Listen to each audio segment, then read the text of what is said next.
আমি ওখানটা শুনিয়াও যে আপনারা হাফিজ আব্দুল কাইম সাহর লগে যে আপনারা অত মায়ার মহব্বত আর অত সম্পর্ক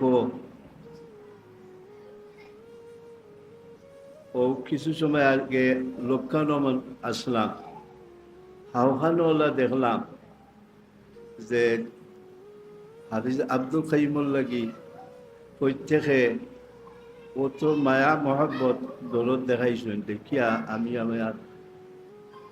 আমি আশ্চর্য দিয়া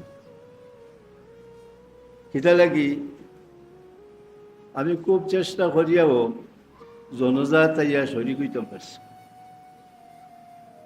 আর জনজাত ইয়া শরিক হইতাম পারছি না। একটা কি চেষ্টা করার বাদেও হেসে আমার মনটা আমি ওখানে বুঝ দিছি যে আমার তকদিরও নাই কিতা হল। আমি আমার উস্তাদ সাহেব ইমামবাড়ি থানো জনজাতি ইয়া শরিক হইতাম পারছি না বলা দূরই হরিয়া হরাইয়া আল্লাহ আমাকে আসছে। তো আজকু মনের মাঝে ওখানটা নিয়েও আপনারা খেদমত হাজির হয়েছি যে আমি নালায়ক কম বক্তর লাগি দোয়াখান করতা। আর আব্দুল কাইম সাবর ইসালে সোয়াব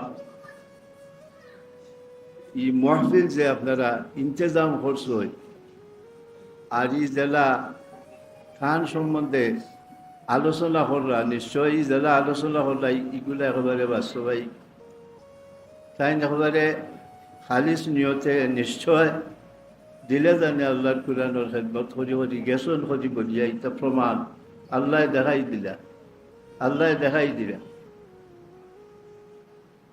তো আমি আমার ছাত্র তাই, কিন্তু তানে যে আল্লাহ কত মায়া করছই ওখান আমরা উপস্থিত মনের মাঝে দুঃখ আয়।